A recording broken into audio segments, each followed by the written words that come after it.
today's video, I'll be discussing how it is to go to Germany on a student visa. The student visa of Germany isn't that straightforward, especially if you are going for a bachelor's degree. That's why in this video, I'll be providing you information regarding the general requirements to get admission in German university, the cost incurred while going to Germany, what will be your income in Germany, and post-study opportunities there. In future videos, I will probably be more specific, but today let's give a glance at your life as a student in Germany. Hello, this is Lisa and welcome to my YouTube channel. If you are new to this channel, I have been making videos about student visas, the process of getting permanent residency, and the experience of international students throughout the world. If you are in search of genuine information for applying abroad, you are at the right place. Be sure to subscribe to this channel and hit the notification bell so that you can get a notification of all my uploads. Now let's begin today's topic.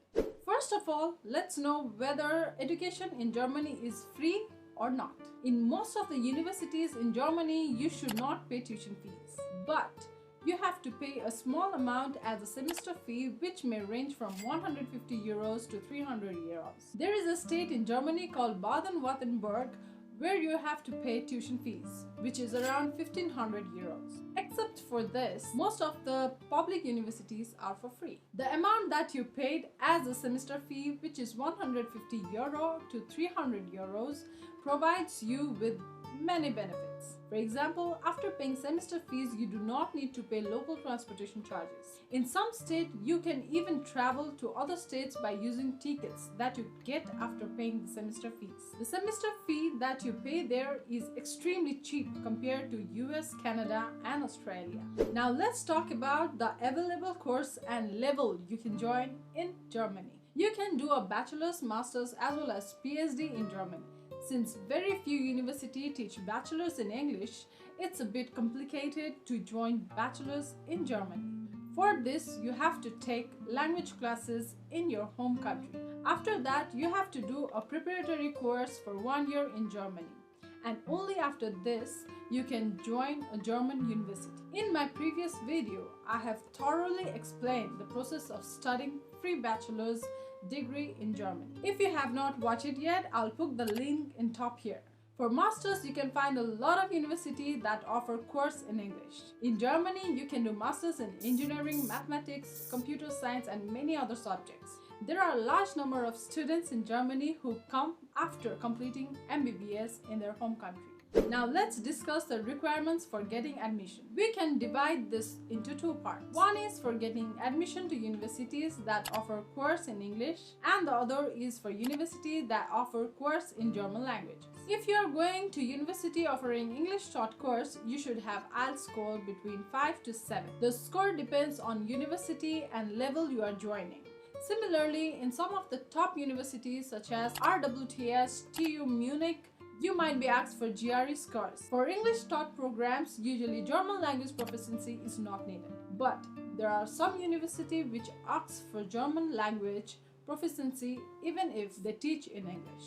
They do so to ensure that the student get course-relevant job after completing their masters. And it will be easier for you to get admission to masters if you have secured more than 60% in the bachelor's. Even for a bachelor, it will be easier to get admission if you have good academic score. Now let's discuss about the universities that offers course in German language. For German taught programs, you do not need IELTS and GRE. But keep in mind that you should learn German in your home country with at least B1 level of proficiency. Institutes such as Goethe and VHS Global can provide you with high-quality German language classes. Even if your academic score is not that great, you can get admission to German university if you have good German language proficiency. Furthermore, you need 13 years of schooling to join a bachelor's degree in Germany. And if you have done only 12 years of schooling, you have to join 1 year of preparatory class here, which is called Studentenkolleg. I have made a video about Studentenkolleg. I will put the link on top of the screen. For masters, most of the universities in Germany requires you to have 16 years of schooling. There are no preparatory class for masters, and if you have only 3 years of bachelor, it will be better for you to come to Germany after completing your masters in your home country, or complete the first years of masters in your home country and then come to Germany. If you want to know more about German University and what kind of programs they provide, you can visit the website down here below. I will put the link in the description below as well. And if you want to know about scholarship programs, you can visit a website called www.dad.de. I will put this too in the description below. Now let's talk about the cost of the process. As in other countries, you have to show a deposit in Germany too, but it's a bit different here. Students must show that they can spend around 11,208 euro in year, which is 934 euro per month.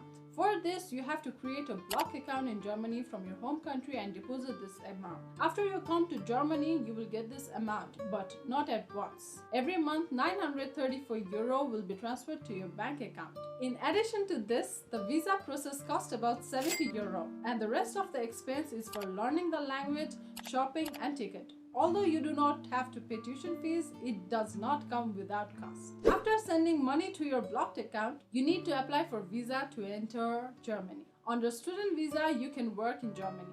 For students coming from outside EU, the limit is either 120 full days or 240 half days per year. However, you may not be allowed to work if you are applying to Germany for preparatory classes or language classes. I have heard mixed experience about students regarding the right to work while doing preparatory courses. So please do some due diligence from your side as well. You can apply for German visa through German embassy located in your home country, and I already mentioned the visa cost will be around 70 euro. You might face an interview in German embassy if you are applying to German taught courses. So it is really important that you are confident in German language if you are going for German taught programs or student college. And usually after 1 month of interview, you will get your visa decision. If you want to know more about the required documents, I'll put the link in the description through which you can learn about it. Talking about dependent visa, you can bring your spouse to Germany through the family unification visa. For this, you have to show that you and your spouse can spend about 1800 euros per month. Compared to other countries in Europe, there is one major difference in terms of dependent visa in Germany. Your spouse must have an A1 level of German language proficiency before coming to Germany. It looks like German government want everyone to speak German, which makes sense. Furthermore, for bringing your spouse, your living space must be compatible for 2 people and it must be officially verified. For more details, you can visit the website below. The link will be in the description box as well. Now let's talk about income and expense. I always say that income and expense vary from person to person and place to place. So here, I will only talk about average income and expenses. As I mentioned earlier, if you are coming for a preparatory course or language class, German laws may prevent you to work. You must join a university to be able to work, and after this, you can work for 20 hours per week. The per hour wage in German depends on the type of work you do, and it might range from 10 euro to 15 euros. On average, it is about 12.5 euro or 13 euro per hour, including tips and other stuffs. Talking about taxes, there are 7 kinds of taxes in Germany. You heard it right. And if you are a single student, you have to pay about 25% tax. Now, I hope you will be able to calculate your net income after paying 25% as a tax. The biggest portion of your expense is determined by the rent. The rent also varies with city you live in. If you are living in cheapest house in the cheap city, you can find room for about 180 euro per month.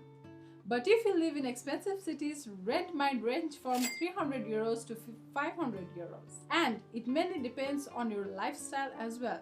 The east side of Germany is comparatively cheaper than cities like Berlin, Frankfurt, and Hamburg. Your monthly food expense might range from 120 euro to 150 euro.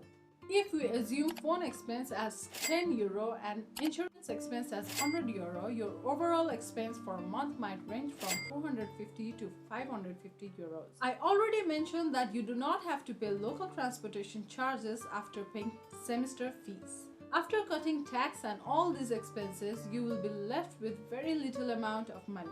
So if you are working for 20 hours per week, you can only cover your basic expense through your income. If you earn more than this, you can save more savings too. Now let's talk about post-study opportunities in Germany.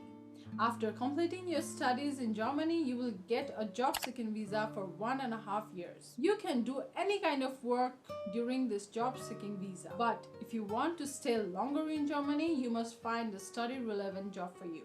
If you do not find any study-relevant job during your job-seeking visa, you will be left with two options. Either join university again or return to your home country. Let's talk about how it is after getting a study-relevant job. After getting a job, you will have two options. Either apply for a blue card in Europe or apply for a work permit. Just be clear that to get a blue card or a work permit, you must have a degree-relevant job, and your degree must be recognized by German government. For applying for blue card, your salary must be at least 58,400 euros per year. If you are a highly skilled worker, which is like doctor, engineer, etc., your salary must be 45,552 euro per year. And the validity of the blue card depends on your job offer, which might range from 1 to 4 years. The blue card will provide you the flexibility to work in any of the countries of Europe. Similarly, during this period, you can bring your dependent to work together. In addition to this, even if you visit a non-EU country for a year, it will not affect your blue card at all. But keep in mind that you might face job-related difficulties if you do so. Similarly, if you have blue card and a B1 level of German language proficiency, you can apply for permanent residency in Germany after 21 months. But if you don't have language proficiency, you can apply for permanent residency only after 33 months. Earlier in this topic, I mentioned that you have to meet salary requirements to apply for a blue card. If you can't fulfill this requirement, you have to apply for the work permit. During this period of work permit, you can bring your spouse to Germany, but he or she can't work here immediately. After staying for 5 years on work permit, you can apply for permanent residency. In these 5 years of work permit, half years of your student period are also included. This means if you have done master for 2 years, 1 year of it is included while counting the number of years for permanent residency. And another is, if during the period of work permit your salary increases and you meet the requirement for blue card, you can again apply for blue card as well. In today's video, I have tried to provide you with general information on how it is to come in Germany as a student. If any of the information has been changed or I missed any information, I will pin them down in the comment below. Please check the comment section once after watching this video. Thank you for supporting me till the end. Next week, I'll be back with a new topic. Till then, be safe, be healthy, and yes, please do not forget to subscribe to my channel. Bye-bye.